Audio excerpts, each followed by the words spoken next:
Top of the morning, Dan and Amy. She has gotten a lot of profiles, so let's give her some. She is Jen Psaki's job security. She is White House Deputy Press Secretary Karine Jean-Pierre, trying to explain what the Biden administration aims to do about inflation. There's a new Fox poll that finds 83% of registered voters are noticing bills for groceries and everyday items increasing.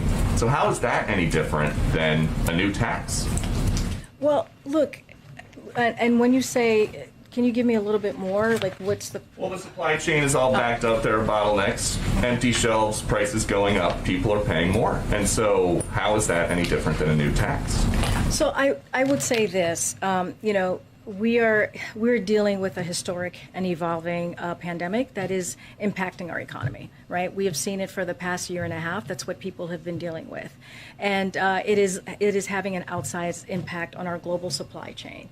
And the president understands how much a squeeze it is when families see their prices rise. And so he understands that, and that's why we've been using every tool in our tool belt to make sure that we deal with that in a real way, so that people understand that the president is doing everything that he can to deal with those issues. So, yeah, that's so an impressive. Basically, they're not dealing with those issues. An impressive stringing together of aphorisms by Ms. Jean-Pierre.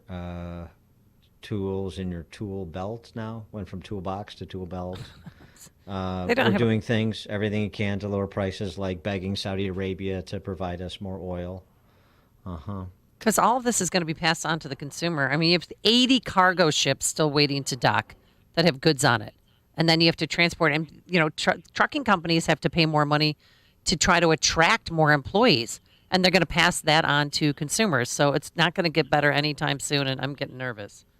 And the supply chains were disrupted, if not broken outright, by the virus or by government's response to the virus. There you go. Are we clear on that? For more on the topic, we're pleased to be joined by Declan Leary. He's an associate editor of the American Conservative.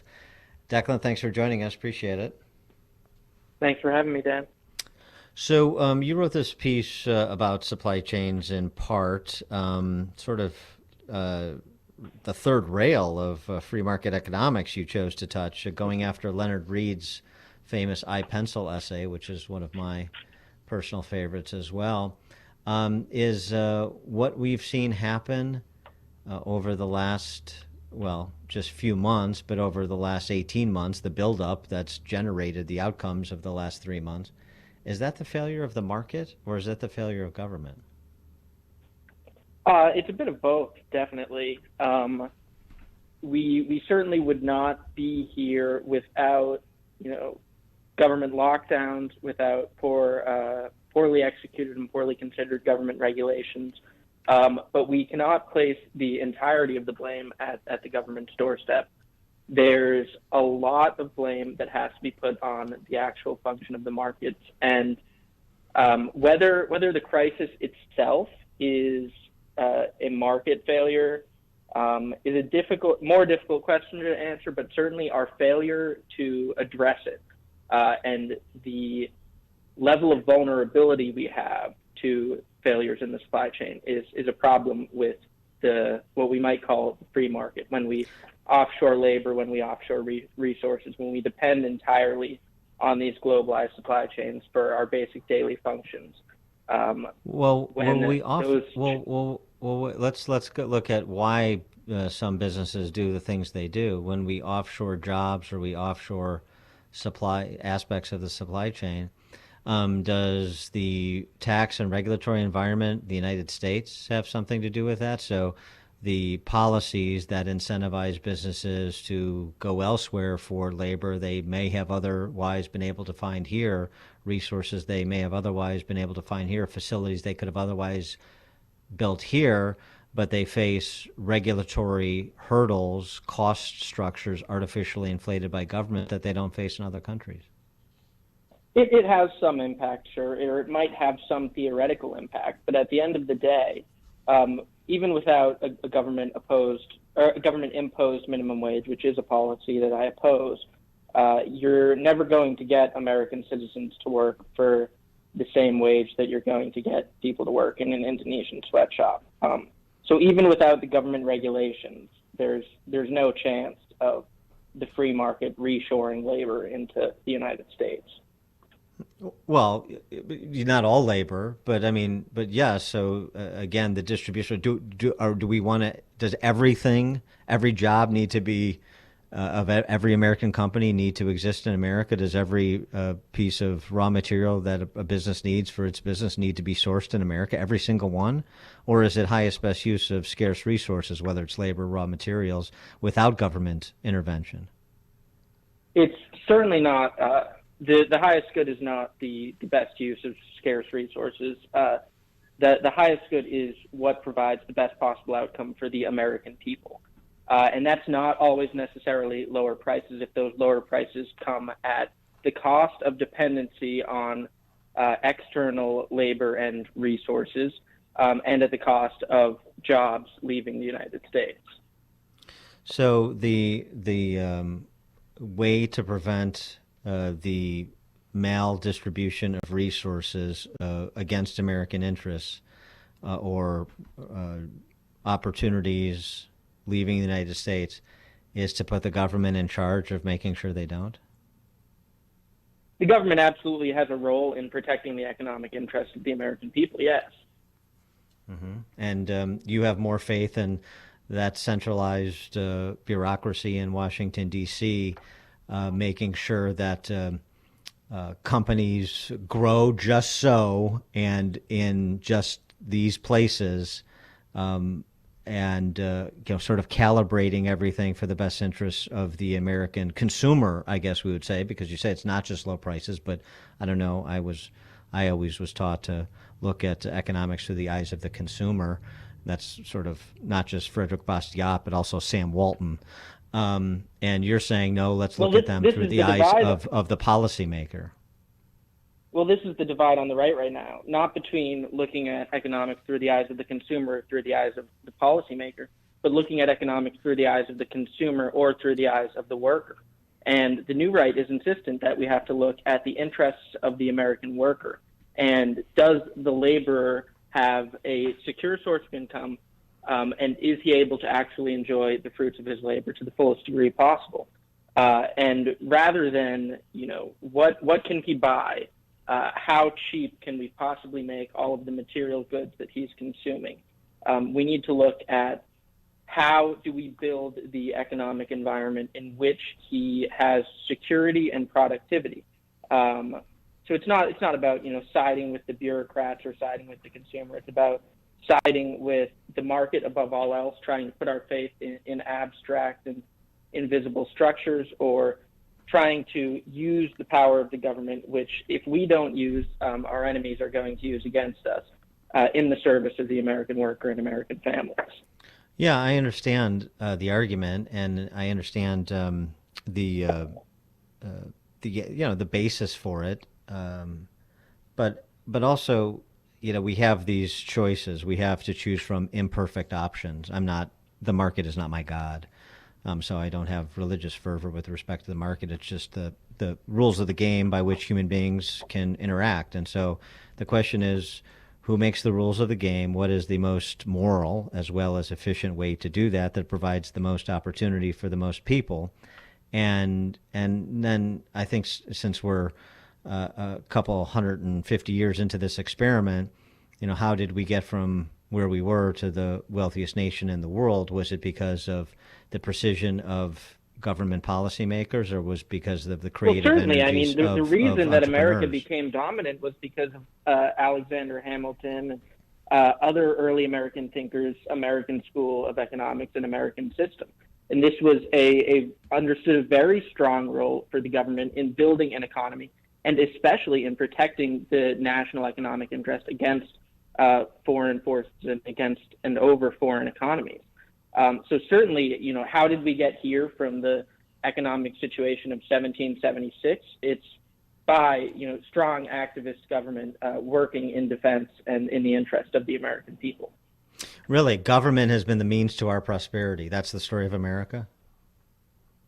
we certainly would not be here without, the strong tariffs at the beginning of the 19th century, without a clear political vision of how we build a strong economy as sort of the underdog at the beginning of our nation. The story of America is not the story of, a control and command economy. It's not the story of government saving everything, but it is certainly not a story of free market capitalism and absolute laissez-faire, let the markets do their thing.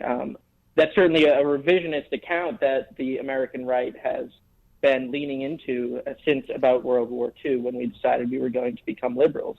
But it is not the actual history of our country. Well, no, actually, nobody's saying it's the actual history. That's mislabeling of the argument that free market people are making. I mean, obviously, you have the great thinkers of the classical liberal set that's fallen out of favor in certain quarters, like Milton Friedman and others, who talk very specifically about government policy in the run-up to the Depression and government policy during the Depression. There have been many treatises written about the Smoot-Hawley tariffs and other such excursions into industrial policy. So there's disagreement about whether those were valuable or not valuable, but there's no disagreement that they happened.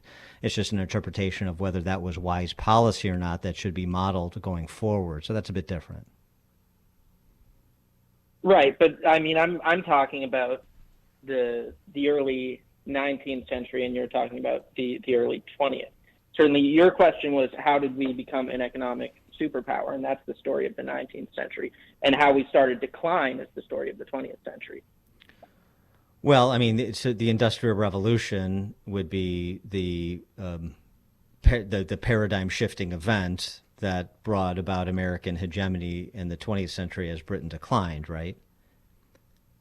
Well, the Industrial Revolution happened in Britain too.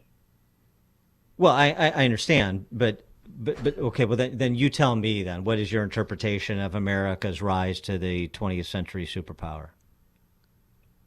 Tariffs? That a strong understanding of internal improvements based off of Alexander Hamilton's American School of Thought. And yes, tariffs were absolutely in a huge impact. That the focus on creating an internal national capacity for production is what made America an economic power. And you can make the argument that Smoot-Hawley did not work, because once you're in that position of strong internal national production, tariffs do not really serve that purpose. But since we are no longer in a position where the American economy can produce internally and nationally, we've now effectively returned to our geoeconomic position of the early 19th century, where the same strategy to produce an internal national economic capacity and manufacturing capacity can be achieved through those same methods. So where are the lines, if there are any, to this, path down the road of neo-mercantilism? What lines? What do you mean?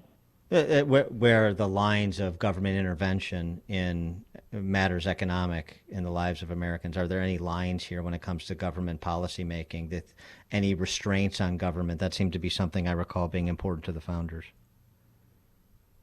Yeah, I mean, of course there are restraints on government. I'm talking about as it pertains to industrial policy. Yes, so the same principles of prudence apply in economics as in every other area of governmental policy. So for example, give me an example of some government intervention under the auspices of industrial capacity, on domestic industrial capacity, protecting us from competition overseas. Is there any limiting principle there, or is that the limiting principle, so long as you can make the argument it's in our national interest to protect domestic industry?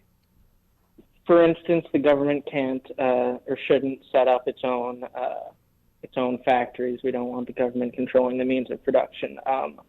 But do you want to propose an example of something you're worried the government might do, and I can tell you if I. Well, think think about, think about what we've seen during the pandemic, where you have, or think about what we've seen in other countries that are follow a corporatist model, like Japan, where you have not outright ownership and outright direction on the Chinese communist level, but you have essentially government in bed with business and government picking winners and losers based on their friends, which are going to tend to be the bigger players at the expense of the smaller players that provide so much vibrancy to our economy that may one day grow into the bigger players, but will not if you have that market barrier being the government business collusion.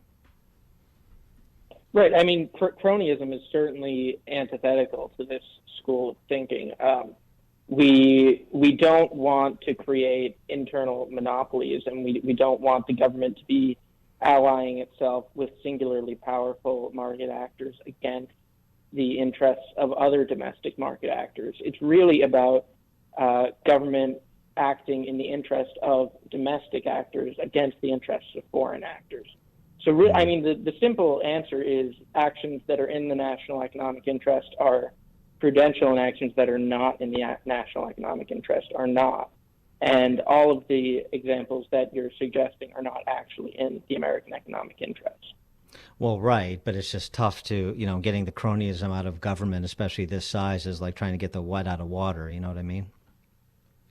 Right, and it's there now. So the question is, do we stick to some fantasy of free markets if we do nothing, or do we accept the reality that we live in a fallen world, that government is going to be corrupted, but it's better to be flawed but under the control of people working in our interest, rather than flawed and in the control of people working against us. He is Declan Leary. He's the associate editor for the American Conservative. His piece, "We Are Not Pencils." All right, very good. Enjoyed the discussion. Thanks for joining us, Declan. Appreciate it. Thanks for having me, Dan. And he joined him on the turnkey.pro answer line. Listen to Dan and Amy on your smartphone. Download the AM 560 mobile app today at 560theanswer.com/mobile. If you're in HR, you're probably wearing a lot of hats. Recruiter, team builder, trainer, mediator, policymaker, and of course, paper pusher. But not anymore. Bamboo HR is the #1 HR software for small and medium businesses. It manages all your employee data easily and automates countless tasks, so you can focus on people, not paperwork. Bamboo HR frees you from spreadsheets, so you can do your real job, creating a great place to work. If the data shuffle and paperwork mountain have you ready to hang up all your hats, you're ready for Bamboo. If you handle HR records and paperwork, Bamboo HR is a dream.